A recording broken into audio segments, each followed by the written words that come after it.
그리스도의 풍성하신 은혜와 사랑이 늘 함께 하시기 바랍니다. 오늘 이 아침에는 여호수아제 13장 1절로 14절까지의 말씀, 생명의 삶 큐티 12월 4일자 말씀입니다. 13장 1절입니다. 여호수아가 나이 많아 늙음에 여호와께서 그에게 이르시되 너는 나이가 많아 늙었고 얻을 땅이 매우 많이 남아있도다.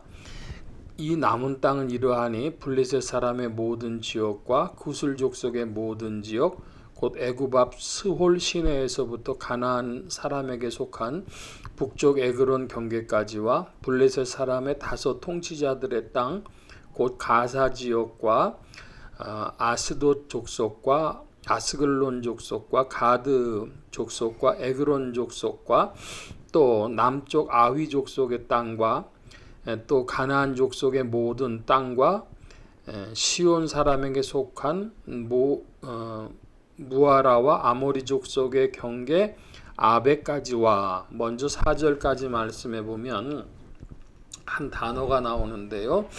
그것은 블레셋 사람의 다섯 통치자들의 땅이다. 그런 표현이 나옵니다. 그러니까 블레셋 족속이라고 흔히들 말하는데 거기에 통치자가 왕이 다섯이 있었다는 겁니다. 그러니까 이것은 뭐냐면 그 지역이 아직 통일되기 전이니까 고대 국가, 우리가 얘기하는 고대 통일 국가 형식을 아직 못 갖췄다 이것이죠.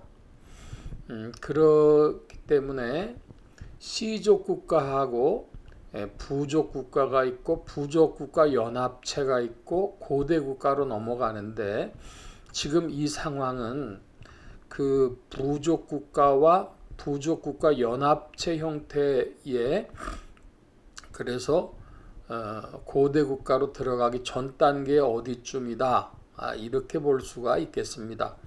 한 족속이 그럼 왕이 하나여야 되는데 족속조차 그 지역 통일은 아직 그 전이고 한 족속조차 왕이 하나로 정리되지 않은 것이죠. 그런 의미에서는 부족 국가라고 이야기할 수 있는데 그러나 아직은 또 부족 국가 연합체 형식도 있었던 것으로 봅니다. 왜 그러냐 하면 블레셋 족속의 다섯 통치자들의 왕이라고 했으니까 자신들이 같은 족속이라고 하는 그런 분류는 또 가능했던 것으로 그렇게 보여집니다. 자, 5절 이하의 말씀입니다. 또 그발 족속의 땅과 해 뜨는 곳에 온 레바논 곧 헤르몬산 아래 바알갓에서부터 하맛에 들어가는 곳까지와 레바논에서부터 미스롯 본마임까지 산지의 모든 주민 곧 모든 시돈 사람의 땅이라. 그들을 이스라엘 자손 앞에서 쫓아내리니 너는 내가 명령한 대로 그 땅을 이스라엘 자손에게 분배하여 기업이 되게 하되 너는 이 땅을 아홉 족 지파와 므낫세 반 지파에게 나누어 기업이 되게 하라 하셨더라. 여기 말씀해 보면 5절에 그발 족속이라 그러는데 우리가 아는 가나안 7족속 중에 그발 족속은 들어가지가 않습니다. 매우 작은 족속이었던 것으로 보여지고 또 말씀해 보면은 시돈 6절에 보면은 모든 주민 곧 모든 시돈 사람의 땅이라 그랬습니다. 두로와 시돈은 바닷가 쪽의 땅이었는데 시돈도 족속으로 분류하지 않습니다. 그러니까 우리나라로 보자면은 성씨가 있고 본관이 있고 뭐 그렇지 않습니까? 그러니까 그 시족과 지명이 지금 혼재돼서 기록되고 있다 이렇게 보면 되겠습니다. 8절입니다. 죄송합니다. 므낫세 반지파와 함께 루벤 족속과 갓 족속은 요단 저편 동쪽에서 그들의 기업을 모세에게 받았는데 여호와의 종 모세가 그들에게 준 것은 이러하니 곧 아르논 골짜기 가에 있는 아로엘에서부터 골짜기 가운데 있는 성읍과 디본까지 이르는 메드바 온 평지와 헤스본에서 다스리던 아모리 족속의 왕 시온의 모든 성읍 곧 암몬 자손의 경계까지와 길르앗과 및 그술 족속과 마갓 족속의 지역과 온 헤르몬 산과 살르가에까지 온 바산 곧 르바의 남은 족속으로서 아스타롯과 에드레이에서 다스리던 바산왕 옥의 온 나라라. 모세가 이 땅 사람들을 쳐서 쫓아냈어도 그슬 족속과 마갓 족속은 이스라엘 자손이 쫓아내지 아니하였으므로 그술과 마갓이 오늘까지 이스라엘 가운데서 거주하니라. 오직 레위 지파에서는 여호수아가 기업으로 준 것이 없었으니 이는 그에게 말씀하신 것 같이 이스라엘의 하나님 여호와께 드리는 화제물이 그들의 기업이 되었음이니라.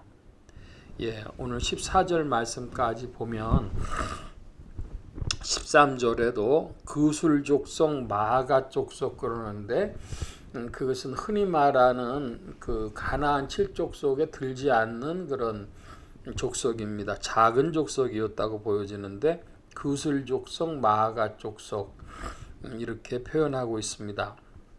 사람들이 자기를 어느 족속이라고 이해하는가 하는 그 자기 정체성의 문제가 있어요. 자, 우리가 크게 보면 아담의 후손입니다. 그런데 그 후로 이제 그 노아 이후 홍수 이후에 지파들이 나누어져 가지고 황인종, 흑인종, 백인종이 나라 살았다. 뭐 이렇게들 흔히 이제 이해를 하는데 그 족속들이 또 크게 분화가 되었죠. 이제 동아시아로 오게 되면은 동아시아에 중국을 기준으로 보면 동이족이냐 한족이냐 뭐 그런 얘기도 될 텐데 그 동이족이 온 나라가 우리 이제 한민족이 동이족이라고들 흔히 이해를 하고 그 한민족의 땅이 한반도와 고조선 그 만주 일대였다 이제 이렇게 보는데요. 우리나라가 해방되기 바로 전 그러니까 일제시대까지만 하더라도 백두산에 여진족들이 살았답니다. 그 여진족의 주요 땅이 백두산인데요. 청나라가 만주족이 세웠고 그 만주족과 여진족, 말갈족은 굉장히 밀접하게 관계되어 있는데 사실은 저희가 자라났던 교회에도 이북에서 내려오신 분들이 계셔서 그 백두산에 살다 내려오신 피난민이 있었습니다. 그래서 그 이야기를 하는데 저쪽 마을은 여진족 마을이다. 이렇게 어른들이 얘기하는 걸 들으면서 자라났다는 거예요. 자, 그러면 그 백두산을 중심으로 그 사람들이 조선족, 한민족인지 여진족인지 만주족인지 말갈족인지 그거 어떻게 알 수 있습니까? 그 사실은 사람들이 그 만들어낸 자기 관념이라고도 할 수 있죠. 그 요즘에는 DNA 분석을 해서 한국인이냐 일본인이냐 뭐 몽골인이냐 몇 프로냐 그런 얘기 한다는데 거기 그 사람들을 분류할 때 거기에 말갈족이나 혹은 여진족이나 만주족도 있느냐 저는 그런 질문 해봐요. 그런 분류는 안 할 거예요.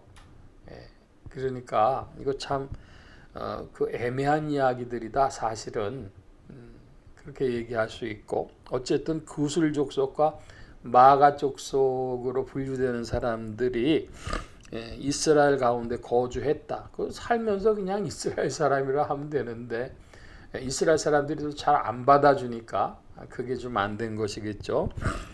14절입니다. 레위 지파한테는 여호수아가 준 것이 없답니다. 왜? 레위 지파에겐 하나님이 기업이시기 때문인 것이죠. 그래서 지금 땅 분배에 관한 이야기를 여호수아 13장이 하고 있고 거기에 보면은 그 땅을 분배받지 못한 그 레위 지파 이야기가 거론이 되고 있고 남은 땅들의 그 이스라엘이 정복하기 전에 있었던 주민들 이야기가 나오는데 그들의 가나안 여러 족속들이 혈통으로 혹은 지명으로 이렇게 이 거론이 되고 있다. 이런 말씀을 살펴보았습니다. 오늘 말씀 여기까지 봅니다. 기도합니다.